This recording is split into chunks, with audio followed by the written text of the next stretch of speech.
बिस्मिल्लाहिर्रहमानिर्रहीम। नाजरीन, आज की इस वीडियो में आपको मैं बताऊंगा व्हाट इज बिजनेस साइकिल।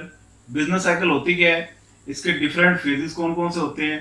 जिस वक्त आपकी मईशत किसी एक फेज में है, वो ऐसी कौन सी रीजन बनती है कि आपकी मईशत फिर शिफ्ट होकर दूसरे फेज में जाएगी, फिर तीसरे में।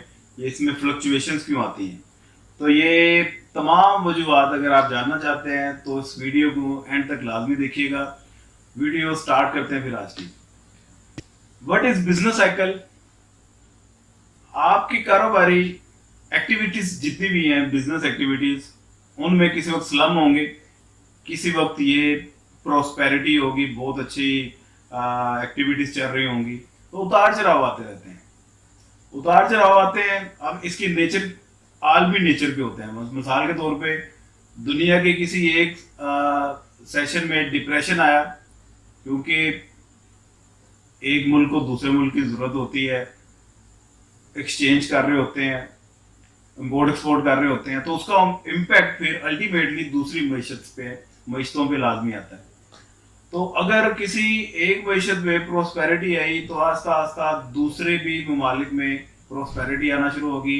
अगर डिप्रेशन किसी एक रीजन में आ गया, उसकी लपेट में फिर आस्ता आस्ता दूसरे ममालिक भी आना शुरू हो जाते हैं। तो इसमें उतार चढ़ाव बनते रहते हैं। तो ये बिजनेस साइकिल का नाम दिया जाता है। इसे इसे ट्रेड साइकिल भी कहते हैं या इकोनॉमिक साइकिल भी कहते हैं।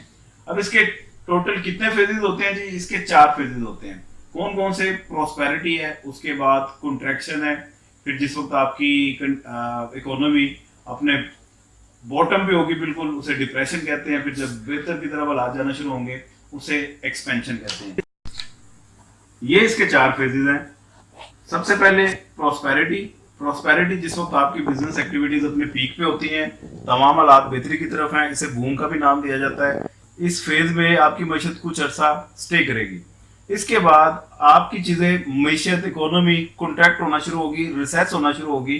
तो इस वक्त ये आपका सेकेंड फेज में मीशत आपकी शिफ्ट होगी। इसे रिसेशन या कॉन्ट्रैक्शन भी कहते हैं।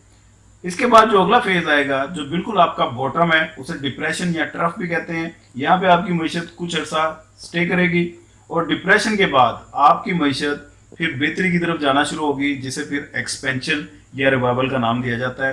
तो ये 4 फेजेस इसके बनते हैं: प्रोस्पेरिटी, कॉन्ट्रैक्शन, डिप्रेशन, एक्सपेंशन। तो इसका ट्रेंड अगर आप लोगों ने नोट किया हो तो ये बिल्कुल एक स्ट्रेट ट्रेंड नहीं बन रहा, अपवर्ड ट्रेंड है। अपवर्ड ट्रेंड क्यों है? क्योंकि टेक्नोलॉजी इंप्रूव होती है, पॉपुलेशन ग्रो करती है, एजुकेशन ग्रो करती है, मनी एवोल्यूशन होती है। इन तमाम वजूहत की बिना पे हर अगली प्रोस्पेरिटी पिछली प्रोस्पेरिटी की निस्बत ऊपर होगी और हर अगला डिप्रेशन पिछले डिप्रेशन की निस्बत ऊपर होगा। इसलिए इस बिजनेस साइकिल का ट्रेंड हमेशा अपवर्ड होगा, ये स्ट्रेट लाइन नहीं होगा। तो ये तो हो गए बिजनेस साइकिल के 4 फेजेस। अब क्वेश्चन ये आता है कि 4 फेजेस बनते क्यों हैं? एक फेज से दूसरे फेज की तरफ आपकी मीशत शिफ्ट क्यों करती है? तो इसको समझने के लिए हम रैंडमली किसी एक फेज से स्टार्ट कर लेते हैं। फर्ज किया कि इस वक्त आपकी मीशत में डिप्रेशन चल रहा है, आपकी मीशत में डिप्रेशन के हालात हैं। डिप्रेशन में क्या हुआ कि जितनी वर्स्ट कंडीशन आपकी बिजनेस की मीशत की हो सकती है, उस वर्स्ट कंडीशन में आपकी मीशत इस वक्त है। इस डिप्रेशन में क्या हुआ कि आपकी इकोनॉमी बिल्कुल, जीडीपी कम है, नेशनल इनकम कम है, रोजगार है ही नहीं, अनएम्प्लॉयमेंट अपने मैक्सिमम रेट पे है, प्राइसेस कम है, जॉब अपॉर्चुनिटीज नहीं है। इनकी क्या रीजन है? वो एक डिबेट है, अलग चैप्टर है। हो सकता है कि कोई डिप्रेशन, कोई नागहानी आफत, फ्लड, कोई जल्जला आया हो जिसकी वजह से आपकी मीशत एकदम इस पे डिप्रेशन में चली गई, या आपकी मैनेजमेंट की कुछ इस तरह के डिसीजन है, आपकी पॉलिटिकल इंस्टेबिलिटी है, जिसकी वजह से आस्ता आस्ता आपकी मीशत डिप्रेशन की तरफ आना शुरू हुई। अब अगर डिप्रेशन आ गया तो ये कुछ अरसा स्टे करेगा। 1 साल हो सकता है, 2 साल, 3 साल हो सकता है। ये इसके टाइम पीरियड चेंज होंगे, ये कोई फिक्स फिगर इसकी नहीं हो सकती। अब स्टे जब करेगा, इसकी रीजन क्या बनती हैं? कीमतें बहुत कम है। कीमतें कम होने की वजह से प्रोड्यूसर्स इन्वेस्टमेंट नहीं कर रहे, नया कारोबार नहीं स्टार्ट कर रहे। उनको पता है यार कीमतें कम होती जा रही हैं, तो ये तो हमारा प्रॉफिट कम से कम होता जा रहा है। ये इनफैक्ट अब तो लॉस में कन्वर्ट होना शुरू हो गया है, तो लिहाजा बिजनेस एक्टिविटीज आपकी स्टॉप हो जाती है। बिजनेस जब आप इन्वेस्ट नहीं करेंगे तो जॉब अपॉर्चुनिटीज क्रिएट नहीं होगी, जिसकी वजह से रोजगार कम होगा। रोजगार लोगों का जब नीचे आएगा तो एग्रीगेट डिमांड आपकी कम हो जाएगी। इसका फिर मल्टीपल टाइम इम्पैक्ट आता है आपकी नेशनल इनकम पे और आपकी ग्रॉस डोमेस्टिक प्रोडक्ट पे, वो भी बहुत नीचे आ जाती है, कम हो जाती है, जीडीपी आपकी बहुत कम हो जाती है। इस वर्स्ट कंडीशन को नाम दिया जाता है डिप्रेशन का। डिप्रेशन मतलब हर बंदा एक डिप्रेशन में है, जॉब है नहीं, फिर जराइम रेशो बहुत ज्यादा हो जाती है, चोरी डकैती राजधानी खुदकुशी है, इस तरह की वारदातें फिर इस फेज में ज्यादा होती हैं। बहुत सारे इस तरह के बिजनेसमैन हैं जो बिजनेस की रेस से बाहर निकल गए हैं ड्यू टू लॉस, वो इससे ज्यादा लॉस बर्दाश्त नहीं कर सकते। कुछ हैं जो अभी भी सस्टेन किए हुए हैं कि कल को हालात बेहतर होंगे तो इन्वेस्टमेंट स्टार्ट कर देंगे। अच्छा, यहाँ तक तो कहानी समझ आ गई, ये डिप्रेशन की कहानी है। कुछ अर्सा एक्टिविटीज यहाँ पे सस्टेन हुई, उसके बाद क्या हुआ जी, यहाँ पे मैशत कुछ अर्सा स्टे करने के बाद हालात बेहतरी की तरफ कैसे जाते हैं। अब प्राइसेस डिक्रीज होते होते जब अपने बॉटम पॉइंट पे पहुंच जाएंगी, क्योंकि एक बॉटम लिमिट से नीचे प्राइसेस आ नहीं सकती, प्राइस जीरो कभी भी नहीं होगी। जब इन्वेस्टर ऑब्जर्व करेंगे कि प्राइसेस आपकी एक सर्टेन लिमिट से नीचे आ नहीं रही, कम मजीद नहीं हो रही, तो फिर क्या होगा जी, वो इन्वेस्टर्स इन्वेस्टमेंट करना स्टार्ट कर देंगे। उनको पता चल जाएगा, एक इंडिकेटर मिला कि भाई प्राइसेस मजीद कम नहीं हो रही, अब या तो इतनी रहेंगी या अब इंक्रीज होंगी, तो उन्होंने इन्वेस्टमेंट करना शुरू कर दी।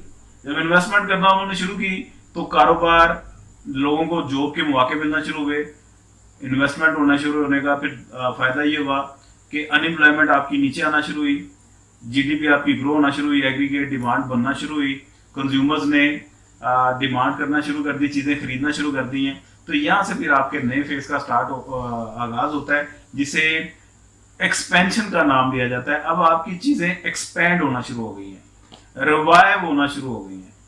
अब ये भी फेज में क्या हुआ जी, इन्वेस्टमेंट होती जा रही है, लोगों को रोजगार मिलता जा रहा है, सरमायाकारी होती जा रही है, लोग कंजम्पशन करते जा रहे हैं, आपकी चीजें बेहतर से बेहतर की तरफ जाती जा रही हैं और आपकी जीडीपी नेशनल इनकम ग्रो करती जा रही है।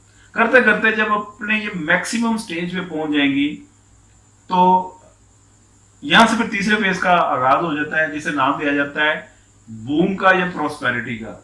इस फेज में क्या हुआ जी, अब आपकी मैशत बेहतर होते होते, चीजें एक्सपैंड होते होते इस फेज में आ गई हैं। अब यहाँ पे आपका कारोबार बूम में या प्रोस्पेरिटी में अपनी मैक्सिमम लिमिट पे आ गया, मुकम्मल और फुल एम्प्लॉयमेंट की कंडीशन है, रोजगार मैक्सिमम जितना अवेल हो सकता है वहां पे उतना मिल गया हुआ है, इन्वेस्टमेंट बहुत ज्यादा कर रहे हैं लोग, ऑप्टिमिस्टिक एक अप्रोच के तहत फ्यूचर के बारे में वो एक पूरी उम्मीद है कि कारोबार अगर स्टार्ट करेंगे उनको फायदा होगा, जिसका फिर रिजल्ट ये निकला कि नेशनल इनकम आपकी ज्यादा होगी, जीडीपी ज्यादा होगी, अनएम्प्लॉयमेंट आपकी नियर टू जीरो होगी, क्योंकि ये जीरो कभी भी नहीं होती, नेचुरल रेट इसका 2 to 3% होता है, ये हर मैशत में होता है, दैट इज नेचुरल, ये जीरो कभी भी नहीं होता। तो चीजें बेहतर हो रही हैं। साथ साथ दूसरी तरफ बैंकों में क्या हो रहा है, इंटरेस्ट रेट वो फिर ज्यादा होना शुरू हो जाता है, लोन लेके लोग इन्वेस्टमेंट करते हैं, ऑप्टिमिस्ट हैं क्योंकि बिजनेस करेंगे उनको प्रॉफिट होगा, रेट ऑफ इंटरेस्ट दूसरी तरफ ज्यादा होना शुरू हो गया है, इस तरफ इन्वेस्टमेंट ज्यादा होना शुरू हो गई है, डिमांड ज्यादा होना शुरू हो गया है। इंटरेस्ट रेट ज्यादा होते होते एक जब लिमिट को पहुंच जाएगा, इस स्टेज पे आके लोगों ने सोचना शुरू कर देना है कि अब सरमायाकारी मजीद रोक दी जाएगी, क्योंकि बैंक ने अपना इंटरेस्ट रेट बहुत ज्यादा हाई कर दिया है। अब वो अगर बैंक से लोन ले लेते हैं, इतना ज्यादा इंटरेस्ट पे करना पड़ेगा, उसके बाद उतना उनको हो सकता है प्रॉफिट ही ना हो जितना उनको इंटरेस्ट देना पड़ रहा है। तो बेहतर यही है कि लोन लेने के बजाय वो उनके पास जो अपनी सेविंग है तो वो बैंकों में रखवाना शुरू कर देंगे और उनको इंटरेस्ट ऊपर मिलना शुरू होगा। यहाँ से फिर आपकी मैशत बूम से नीचे कॉन्ट्रैक्शन की तरफ जाना स्टार्ट हो जाएगी। बूम में क्या हुआ, अपॉर्चुनिटीज बहुत ज्यादा थी, खुशहाली थी, जराइम रेशो बहुत कम थी, आपकी जीडीपी ग्रो कर रही थी, हर चीज अपने मैक्सिमम लेवल पे यूटिलाइज हो रही थी, जितने भी आपके रिसोर्सेस है कंट्री के वो यूटिलाइज हो रहे हैं।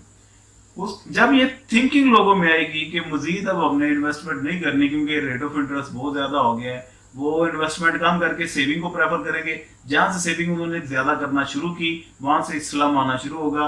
आपकी मैशत प्रोस्पेरिटी से वापस फिर कॉन्ट्रैक्शन की तरफ जाना शुरू हो जाएगी, चीजें कॉन्ट्रैक्ट होना शुरू हो जाएंगी।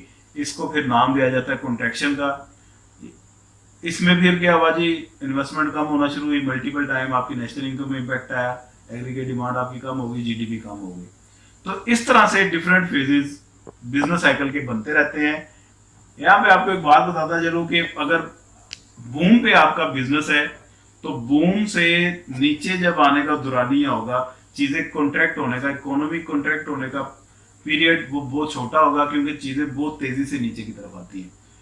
इसके कंट्रास्ट में दूसरी तरफ अगर आपकी मैशत डिप्रेशन में है तो डिप्रेशन से जब अगला फेज एक्सपेंशन की तरफ मैशत जाना शुरू होती है तो ये दौरानिया जरा ग्रेजुअली स्लो होता है कॉन्ट्रैक्शन की निस्बत, क्योंकि यहाँ पे चीजें आस्ता आस्ता बेहतर होती हैं। तो ऊपर मैशत के जाने का वो रोल ये जरा स्लो होगा, इकोनॉमी का नीचे आने का कॉन्ट्रैक्ट होने का रोल ये जरा फास्ट होगा। इन 4 फेजेस को बोलते हैं बिजनेस साइकिल। और ये तमाम बिजनेस फेजेस से आपकी इकोनॉमी क्यों गुजरती है ये भी आपको मैंने बता दिया। बहुत बहुत शुक्रिया जी। पाकिस्तान जिंदाबाद।